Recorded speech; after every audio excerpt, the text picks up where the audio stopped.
नमस्कार दोस्तों, हम अपना 3D BSc का पोर्शन अपना स्टार्ट हो चुका था, जिसके अंदर 2 क्लासेज अब तक अपनी आ चुकी हैं। आज अपने तीसरी क्लास पढ़ने वाले हैं, जिसके अंदर हम कुछ क्वेश्चन करेंगे। अपना स्पेयर टॉपिक स्टार्ट हो चुका है और ये लगभग 7-8 क्लासेज के अंदर स्पेयर टॉपिक हो जाएगा। और पिछले बार ये हमने बुक नहीं की थी, लेकिन इस बार हम आपको करवाएंगे। देखो 3D में स्पेयर तो मैंने करवा दिया था, इस बार कंप्लीट हम इस बुक को करने वाले हैं। जो भी आपका पोर्शन पिछले बार नहीं हुआ, सबसे पहले वही हम स्टार्ट कर रहे हैं और वो चीज़ें आपको इस बार कंप्लीट हम करवाएंगे। तो ये क्लासेज आप यूट्यूब पर भी देख सकते हैं और आपको ऐप के अंदर भी ये क्लासेज मिलेंगी।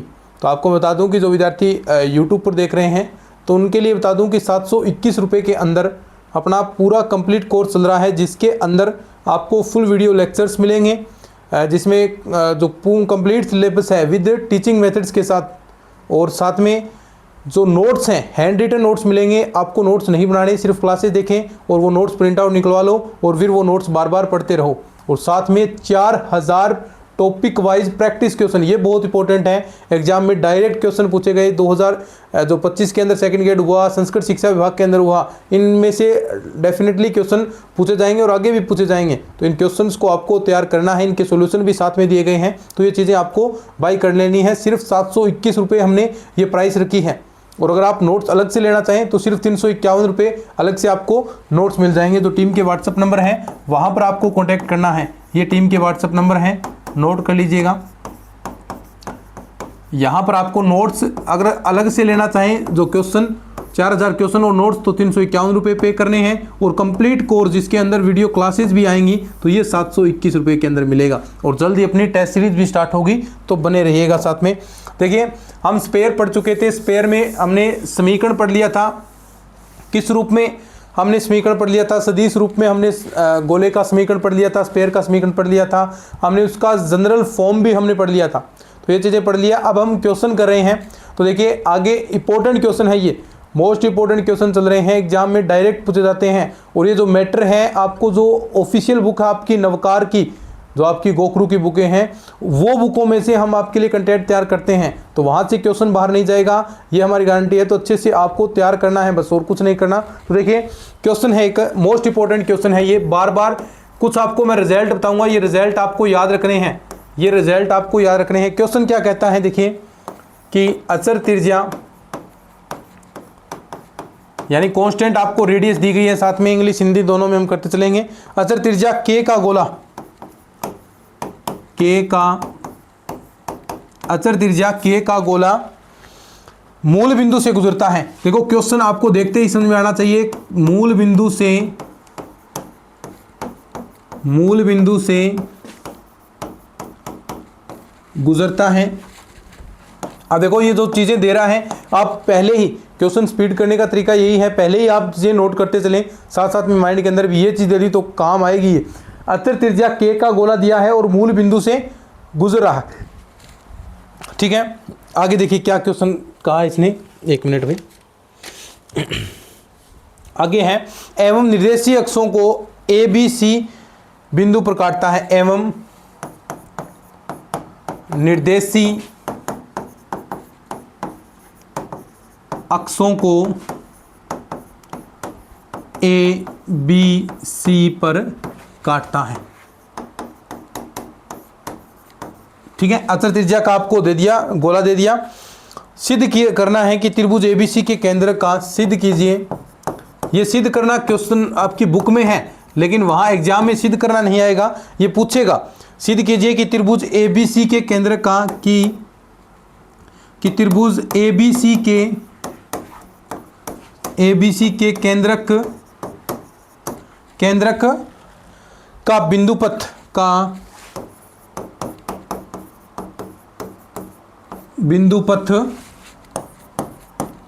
कितना है? 9x² प्लस का y² प्लस का z² is equal to 4k² है। ये क्वेश्चन है। देखो, समझ में आ गया क्वेश्चन? समझिएगा क्या कहता है। जो क्वेश्चन है, लैंग्वेज समझे सबसे पहले कि अचर त्रिज्या के का आपको गोला दे दिया है, स्पेयर दे दिया। अचर त्रिज्या यानी रेडियस त्रिज्या, तो इसकी त्रिज्या का जो फॉर्मूला है u² v² plus w² plus का u square plus v square plus डब्ल्यू स्क्वायर माइनस डी का अंडर रूट, यहाँ कहीं ना कहीं बराबर क्या आएगा के अचर आएगा, ये कहीं ना कहीं काम आएगा। ठीक है, उसके बाद मूल बिंदु से गुजरता है एवं निर्देशीय अक्षों को एबीसी पर काटता है, तो ये भी आपको पता है निर्देशीय अक्षों को एबीसी पर काटता है तो गोले का समीकरण क्या होता है। मैंने कहा था रिजल्ट पिछले क्वेश्चन के अंदर याद रखना है आपको, वो याद रखना। सिद्ध करना है कि त्रिभुज एबीसी के केंद्रक का बिंदु पथ, ये इंपॉर्टेंट है कि ये बिंदु पथ त्रिभुज एबीसी के केंद्रक का, तो यानी त्रिभुज एबीसी का केंद्रक भी आपको निकालना है। तो ये सारी चीजें हैं कि बराबर 4k स्क्वायर है। इसको अपन छोटा करते हैं, देखो थोड़ा सा क्वेश्चन को, फिर इसका सॉल्यूशन करते हैं। मोस्ट इंपॉर्टेंट क्वेश्चन है भाई ये, मैं थोड़ा अच्छे से इसको समझाने वाला हूँ। ठीक है, अब क्वेश्चन तो देखने की जरूरत नहीं है तो इसको छोटा कर देते हैं अपने। ठीक है, इतना सही है। अब देखो इसने निर्देशीय अक्ष दे रखे हैं, निर्देशीय अक्ष ए बी सी, निर्देशीय अक्ष यानी सबसे पहला एक्स एक्स, तो एक्स एक्स में आप बिंदु क्या होंगे, तो देखिए ए का बिंदु हमने मान लिया, सपोज दैट ए कोमा 0,0, और जो बी बिंदु है वो हो गया 0,b,0 और सी हो गया 0,0,c। ठीक है, मूल बिंदु दे रखा है साथ में, तो गोले 4 बिंदु दे रखे हैं। देखो ये चारों बिंदु वही जो हमने क्वेश्चन किया था, तो गोले ओ ए बी सी का समीकरण क्या हो जाएगा भाई, गोले ओ ए बी सी का समीकरण याद है, तो मैंने कहा याद करना है क्या, एक्स स्क्वायर प्लस का वाई स्क्वायर प्लस का जेड स्क्वायर माइनस का ए एक्स माइनस का बी वाई माइनस का सी जेड बराबर 0, समीकरण नंबर 1 कह दूं क्या इसको मैं। अब जो क्वेश्चन के अकॉर्डिंग कहा है उसके अकॉर्डिंग चले। प्रश्नानुसार क्या कहा है कि अचर त्रिज्या, त्रिज्या क्या है इसकी अचर, तो प्रश्नानुसार जो क्वेश्चन है उसकी लैंग्वेज के अनुसार चले। प्रश्नानुसार क्या कहा है, त्रिज्या बराबर के, तो त्रिज्या क्या होगी इसकी, तो सबसे पहले इसके केंद्र यू वी डब्ल्यू के आपके मान निकालने पड़ेंगे। यू वी डब्ल्यू के मान कितने होंगे, a/2 b/2 c/2, क्योंकि -1/2 से हम गुणा कराते हैं। तो जो केंद्रक होंगे इसके केंद्र क्या होंगे, a/2 b/2 और c/2। अब देखो तो प्रश्नानुसार त्रिज्या क्या थी, हम त्रिज्या निकाल रहे हैं, त्रिज्या बराबर क्या है के, तो त्रिज्या कैसे निकालते हैं, under you square a²/4 plus b²/4 plus का c²/4 माइनस का क्या आता है d, लेकिन d माइनस का d तो कितना है 0 आता है यहाँ पर, देखो d की वैल्यू नहीं है, -0 बराबर क्या है, देखो दोनों पक्षों का वर्ग कर दो, दोनों पक्षों का आप वर्ग करेंगे तो देखिए क्या आएगा। थोड़ा सा इसको मैं इस वाले को थोड़ा कर देते हैं, यहाँ से थोड़ा सा छोटा कर देंगे ताकि स्टेप अपने सही से आ जाए। ठीक है, अब देखो त्रिज्या दोनों पक्षों का वर्ग करेंगे तो क्या आएगा, a²/4 प्लस का b²/4 प्लस का c²/4 बराबर के, यहां से आपके पास क्या आ जाएगा, a² प्लस का b² प्लस का c² बराबर 4k। ठीक है, ये समीकरण नंबर 2 दे दो। अब इसके अंदर ये जो पथ आया है, देखो यहां पर दोनों पक्षों का वर्ग किया था ना, तो के 4k स्क्वायर हो गया। ठीक है, देखो इतना तो आपके पास आ गया भाई 4k स्क्वायर। ठीक है, अब कुछ करते हैं क्या कि त्रिभुज एबीसी के केंद्र का बिंदु पथ, तो त्रिभुज एबीसी ये 3 बिंदुओं से क्या बन रहा है, त्रिभुज, और इसका केंद्रक, अब केंद्रक आप जानते हैं क्या होता है, त्रिभुज का केंद्रक x1 plus x2 plus x3 बटा 3, एक का मान x का मान आ गया, y1 y2 y3 तीनों को जोड़ेंगे अपॉन 3 दूसरे का, z1 z2 z3 तीनों को जोड़ेंगे अपॉन में 3, ये त्रिभुज के केंद्रक आएंगे, त्रिभुज के क्या आएंगे x y z उसके मान आएंगे, और वो मान से हम क्या करेंगे, यहाँ पर मान रख देंगे, क्योंकि देखो a² b² ये कहाँ पर, देखो ये बिंदु यहाँ पर भी आएंगे। ठीक है, तो त्रिभुज के केंद्रक हमने मान लिया, माना त्रिभुज के केंद्रक, त्रिभुज के केंद्रक कितने हैं, f, g, h हमने मान लिया। तो f बराबर, f क्या है, x वाला वैल्यू होएगा, x की वैल्यू देखेंगे तो देखो x1 x2 x3 तीनों को जोड़ेंगे तो देखो a प्लस 0 अपॉन में कितना 3, तो f बराबर कितना आ गया, देखो यहाँ से a बराबर 3f या f बराबर कितना आ गया a/3। दूसरा ऐसे ही g बराबर 0 प्लस का b प्लस का 0/3। तो यहाँ से देखें तो g बराबर कितना है b/3 और b की वैल्यू निकालें बराबर 3g। और ऐसे ही h की वैल्यू 0 प्लस का 0 प्लस c/3 और यहाँ पर h बराबर c/3 और यहाँ से अगर आप c की वैल्यू निकालें तो 3h। ये मान क्या मैं यहाँ रख सकता हूँ? देखो कहाँ रख दूँ मैं? ये मान मैं यहाँ रख दूँ। ये सारे a b c के मान मैं समीकरण 2 में रख रहा हूँ। a b c के मान कहाँ? 2 में। आराम से समझिएगा। तो क्या था? a बराबर 3f, b बराबर 3g, c बराबर 3h। और समीकरण क्या थी वो बताओ क्या थी? समीकरण आपके पास a स्क्वायर प्लस का b स्क्वायर प्लस का c स्क्वायर बराबर 4k स्क्वायर। यहाँ मान रखने हैं तो मान रखेंगे। देखो क्या होगा? 9f स्क्वायर प्लस का 9g स्क्वायर प्लस का 9h स्क्वायर बराबर 4k स्क्वायर। ये पथ आ गया। 9 आपने कॉमन लिया, f स्क्वायर प्लस का g स्क्वायर प्लस का h स्क्वायर बराबर 4k स्क्वायर। ये बिंदु पथ है। यहाँ पर एफ जी एच को हम एक्स वाई जेड से ट्रांसफर करेंगे तो बिंदु पथ क्या आ जाएगा? बिंदु पथ निकालते हैं लोकस। तो बिंदु पथ यानी लोकस कह दीजिए। तो 9x स्क्वायर प्लस का y स्क्वायर प्लस का z स्क्वायर बराबर 4k स्क्वायर। ये क्या आ गया आपका? बिंदु पथ। और ये रिजल्ट क्या रखना है? याद रख लो। रिजल्ट क्या है? याद रख लो भाई।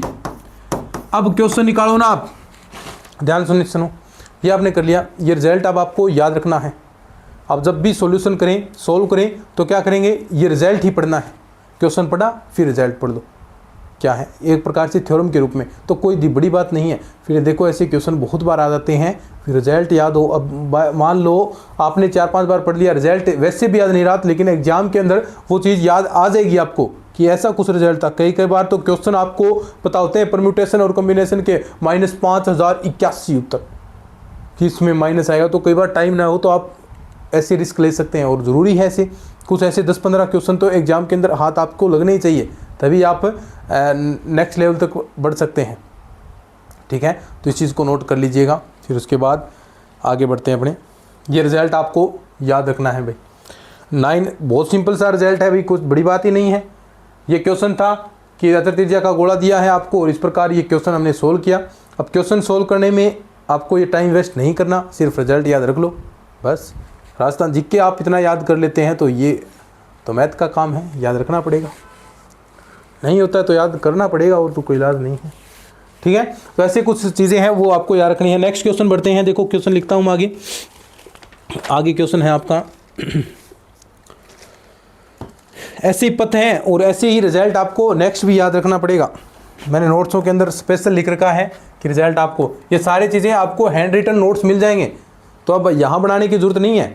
अब आप जाकर जो टीम के व्हाट्सअप नंबर हैं वहाँ से कॉन्टैक्ट कर लो और जो नोट्स हैं वो आपको मिल जाएंगे। सिर्फ 351 रुपये उसकी प्राइस रखी हमने, ताकि विद्यार्थियों को अतिरिक्त भार न पड़े। और उसमें 4000 आपको क्वेश्चन मिलेंगे टॉपिक वाइज और उनके सोल्यूशन मिलेंगे। तो वो क्वेश्चन कर लोगे। और नोट्सों के अंदर कितने 3 से 3500 नोट्सों के अंदर क्वेश्चन।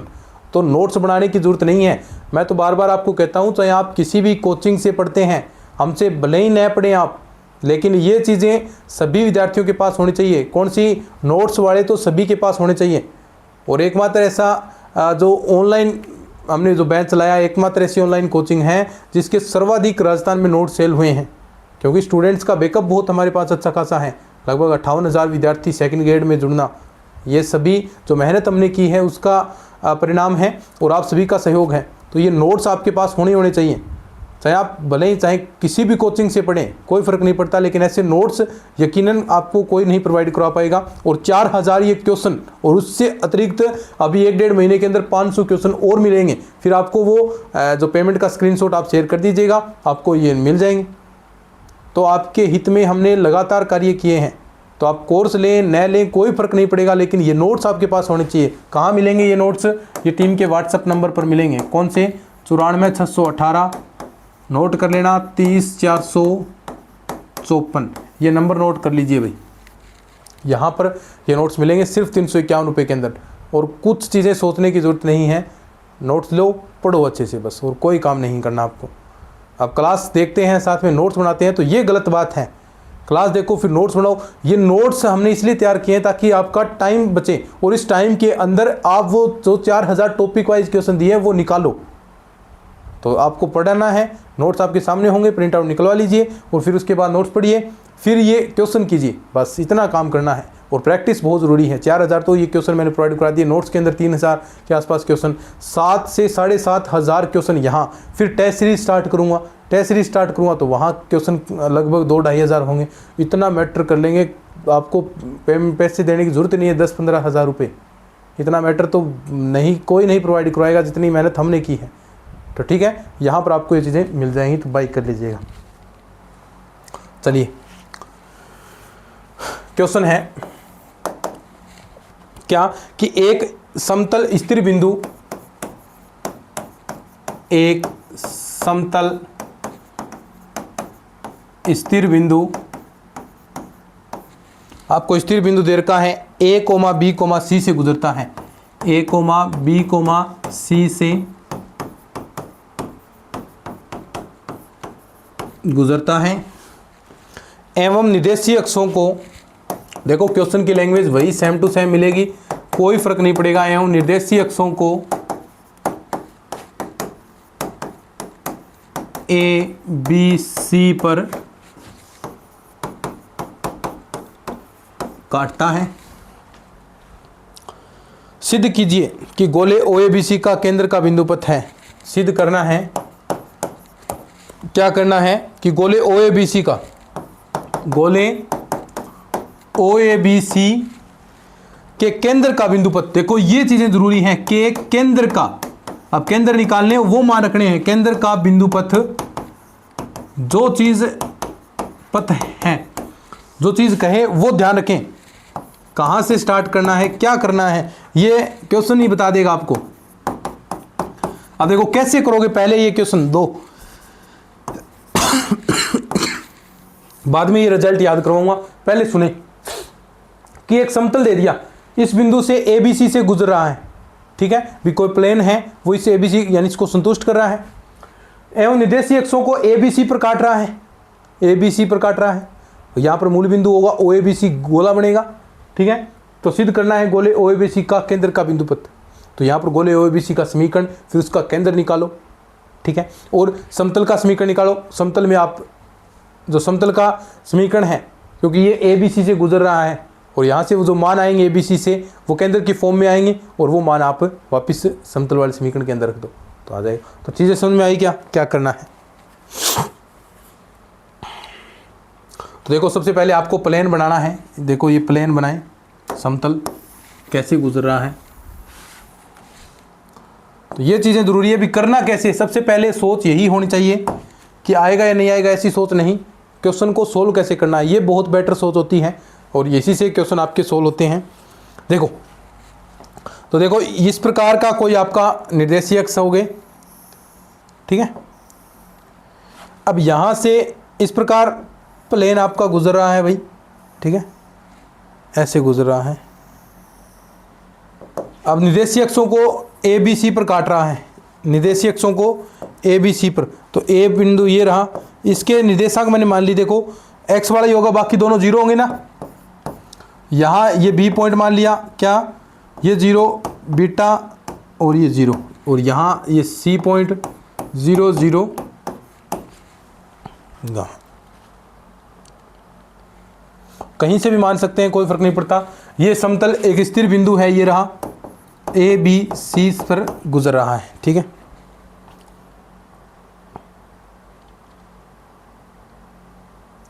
तो समतल का समीकरण क्या होगा, देखो माना समतल का समीकरण, समतल का समीकरण मान लीजिए क्या होगा, x बट्टा में, देखो जहाँ से ये जो निर्देशीय अक्ष हैं आपके जो गुजर रहा है, जिन बिंदुओं से निर्देशीय अक्षरों से गुजर रहा है, तो क्या x बटा अल्फा प्लस का y बटा बीटा और z बटा गामा इज इक्वल टू कितना होता है, ये चीज़ें आपको आनी चाहिए भाई, 1 होता है, ठीक है।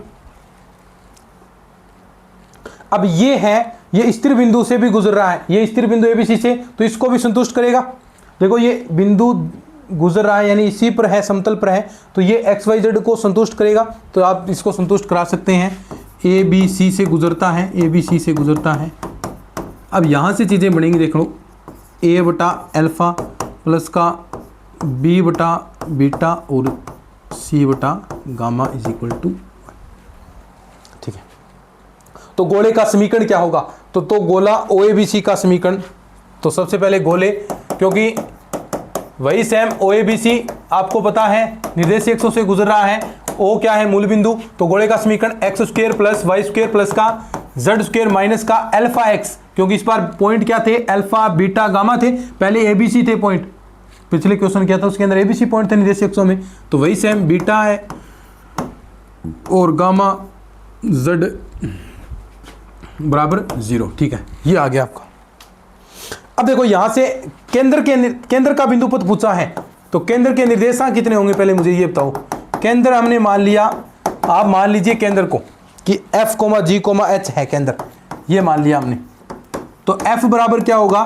देखो इसको -1/2 से इससे गुणा कराएंगे तो अल्फा बटा 2 F की वैल्यू आ गई, और G की वैल्यू कितनी आएगी?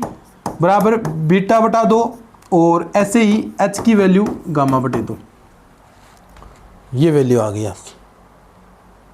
अब यहां से आप अल्फा के मान निकालो। अल्फा कितना? 2F, बीटा कितना? 2G, और ये गामा कितना? 2H। ये जो मान आए हैं अल्फा बीटा गामा, ये समतल के समीकरण के अंदर रख दो। कौन सा? ये वाला जो हमने ए बी सी वाला निकाला है, ये रहा समीकरण नंबर 2, समीकरण नंबर 1, क्योंकि ये ए बी सी से गुजर रहा है तो इस समतल के अंदर रखेंगे समीकरण 2 में। समीकरण 2 में रखने पर तो देखो क्या होगा? a अपॉन 2f प्लस का b अपॉन 2g और c अपॉन 2h बराबर 1। 2 कॉमन आ रहा है दोनों में, तो क्या होगा? a अपॉन f प्लस का b अपॉन g प्लस का c अपॉन h बराबर 2 आ गया, ठीक है। अब देखो एफ जी को बिंदु पथ है तो एक्स वाई जेड से ट्रांसफर कर दो, तो ए बटा एक्स प्लस का बी बटा वाई प्लस का सी बटा जेड बराबर 2। क्या यही क्वेश्चन था? क्या क्वेश्चन यही था? ये रिजल्ट आपको याद रखना है। देखो ये क्वेश्चन था, कुछ नहीं किया इस क्वेश्चन के अंदर, बिल्कुल सिंपल था। इसने कहा कि एक समतल दे दिया जो स्थिर बिंदु से गुजर रहा है, तो समतल का समीकरण ये होता है, स्थिर बिंदु से गुजर रहा है और निर्देशीय अक्षों को देखो आप, ये पॉइंट क्या होते हैं? जिन बिंदुओं से निर्देशीय अक्षों को वो से गुजर रहा है या जिनको वो स्पर्श कर रहा है या काट रहा है, वो पॉइंट होते हैं। तो ये पॉइंट हमने मान लिए वो ए बी सी पर काट रहा है, तो ये 3 बिंदु दे दिए थे आपको जहाँ से काट रहा था वो, तो ये ए बी सी हमने मान लिए, ये अल्फा बीटा गामा है, ठीक है। ये पॉइंट हमने मान ली। फिर देखो ये कहता है ए बी सी से गुजरता है, तो हमने इस समीकरण से गुजार दिया। इसने अब यहाँ पर ये चीज़ देगा जो मैन है, तो इसने कहा कि गोले ओ ए बी सी का केंद्र का बिंदु पथ, तो यहां पर केंद्र निकालने हैं, केंद्र निकालने और किसके अंदर रखने हैं? क्योंकि समीकरण क्या दिया है? जो समीकरण दिया है उसी के अंदर, कौन से दिए समीकरण दिया है? समतल का दिया है, और उसी के अंदर केंद्र के हमने जो मान हमने निकाले, किसके? अल्फा बीटा गामा के मान आ गए, क्योंकि केंद्र का समीकरण है, गोला है, तो ये जो निर्देशीय अक्ष हैं तो वही तो गोले के भी तो आपके पास बिंदु होंगे, तो दोनों आपके एक दूसरे को संतुष्ट करेंगे। तो हमने फिर ये मान रख दी किसके अंदर? A B C. फिर पथ निकालना था, उसे हमने एक्स वाई जेड से ट्रांसफर कर दिया। तो ये रिजल्ट अब आपको याद रखना है, ये वाला, ठीक है। ए बटा एक्स प्लस बी वाई, ये रिजल्ट याद रखेंगे। ये लिखने की जरूरत नहीं है, क्वेश्चन आपको नोट्स प्रॉपर मिल जाएंगे। एक क्वेश्चन आपको मैं प्रैक्टिस के लिए देता हूँ, ठीक है, फॉर प्रैक्टिस आपके लिए, यानी होमवर्क है ये आपका। क्या है कि अचर त्रिज्या r का एक गोला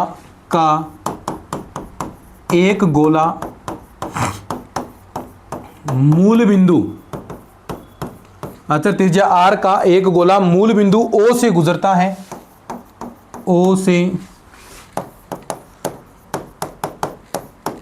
O से गुजरता है, और निर्देशीय अक्षों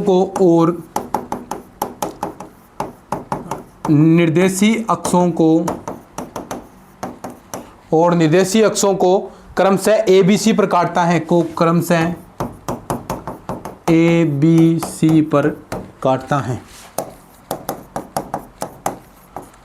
है। सिद्ध कीजिए कि O से समतल ABC पर खींचे गए लंब के पाद का बिंदु पथ सिद्ध करना है। सिद्ध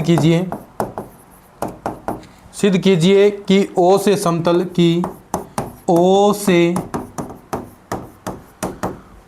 समतल ABC पर खींचे गए लंब के पाद